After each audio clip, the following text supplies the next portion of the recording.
Good afternoon. John Murray with CSX. Save the longest for last, so you guys will be here for an extra half an hour. Just a heads up. I'll try to go quickly through these slides, an overview of CSX, and CSX being a Class 1 carrier in the East Coast. We're engaged in many of the different forms of renewable energy. I'm going to talk about ethanol, wind, and also biomass, and I'll try to go quickly. CSX, we're headquartered in Jacksonville, Florida. We have about 21,000 route miles across the East Coast. We touch District of Columbia, 23 states, and 2 Canadian provinces, 3,800 locomotives and 100,000 rail cars. We also have intermodal services, as well as we have a transloading company, our transflow company, that if you don't have rail access or you're having to go to a destination that does not have rail access, you can use our services to transload your products from rail car to truck or truck to rail car.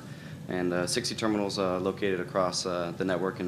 And just a little forward note, TransFlow is heavily involved in our ethanol business with the transflowing of those of that commodity into local delivery tank cars and also getting to the customer for the final consumption.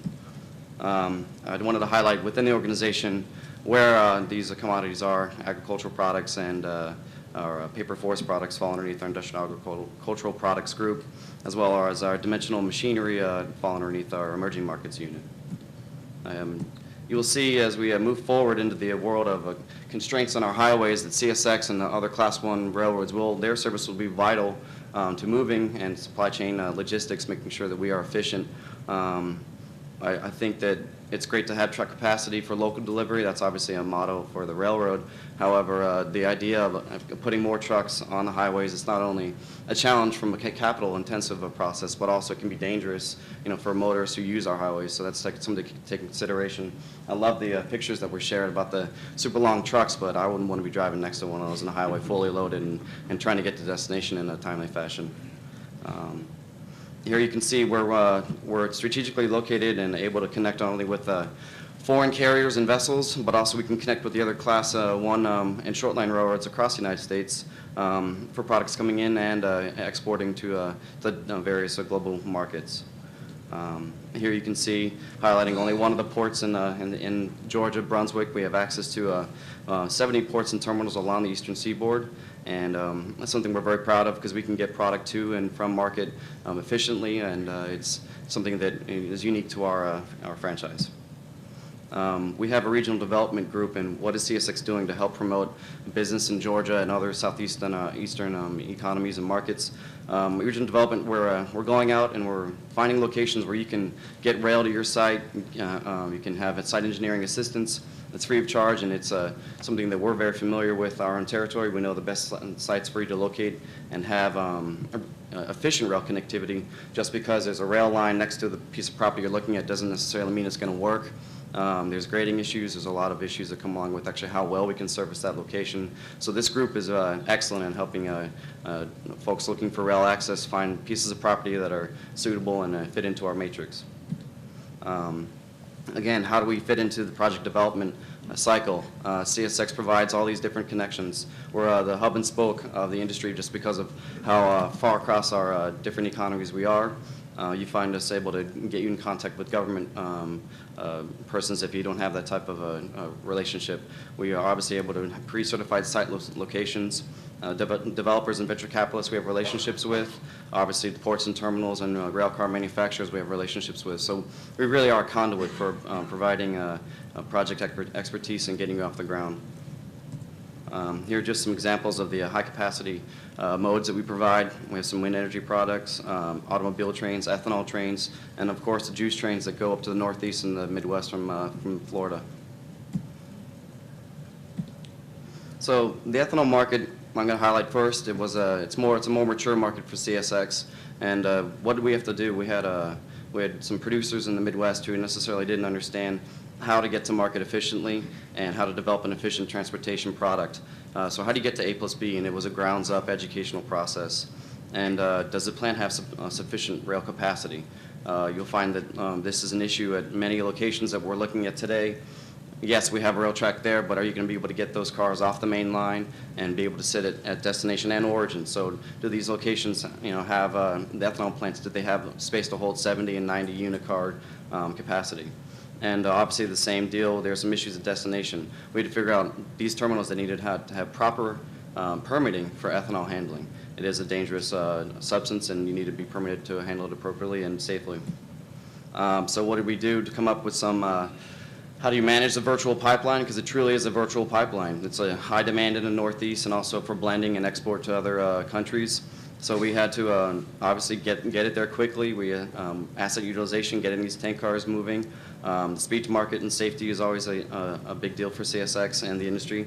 There are large terminals, there are direct shipments, there's transflow, so understanding what the dynamics of these terminals are, and then obviously communication with the customer base, the receivers, it's all very important. So we had to, from the grounds up, make this happen, and today we are very successful with our ethanol product line.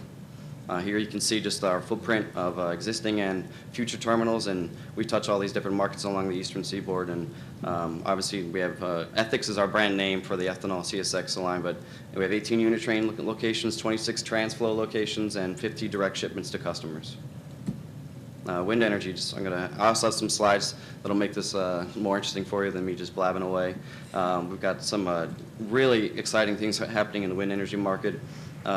As you can see, the progression of our wind shipments from 2005 to what we're expecting for 2011, we're moving all the different pieces, except for the transformers, primarily the nacelles, the hubs, the blades, and the towers.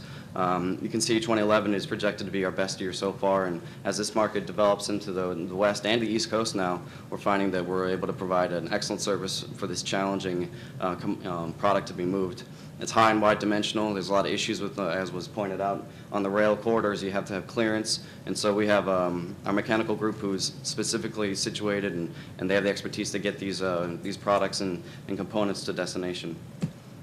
Here you'll see key origins and our destinations along our network on the East Coast, and then predominantly the next slide will show that we had more shipments in the West because that's where the farms were, but you'll see in 2010 the density has shifted. There's more on the East Coast, there's more in the Midwest, so we're able to participate for a lot of in these line hauls because of where the growth is, and that's good for CSX and good for the consumer to getting a renewable energy source.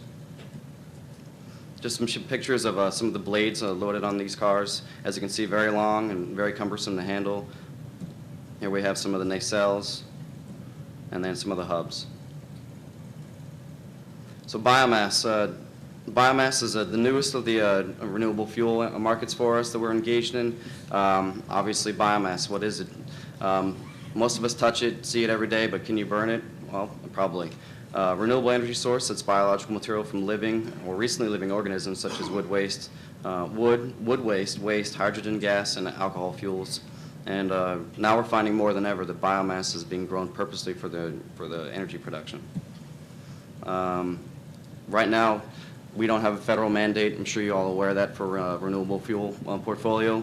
The demand we're finding is definitely European demand for us. It's mandated in Europe, and it's going to be supported moving forward. They have a very aggressive goal of 2020 by 2020, and that's a reduction in the greenhouse gases and 20% of renewable fuels in their portfolio. We do see in the States there is some activity. We're engaged with our customers and the different projects at the state level that they're looking at. So we do feel that at some point there will be a change in that renewables, at least biomass, will have a role in our larger energy portfolio.